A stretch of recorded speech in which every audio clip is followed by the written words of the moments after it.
Jamani, mimi nasema kutoka moyoni. Miezi kama 6 hivi, kuna mtoto mmoja aligongwa Buhongwa. Nilikuwa eneo la kazi. Tukapigiwa simu tukaenda. Mtoto wa darasa la 5. Na mkumbuka mpaka jina lake, anaitwa Kurwa.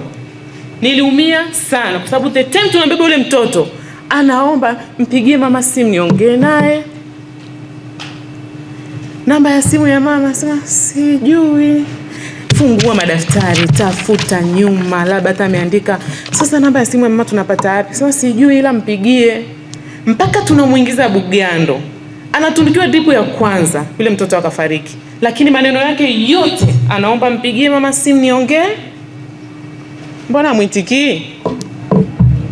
Niongee? Tamani kukutana na wazazi hapa. Yaani mtoto wa darasa la 5 unashindwa kumkaribisha tu namba yako. Yaani mimi na always, yaani tunaimba na boys wangu pale ndani. Namba ya baba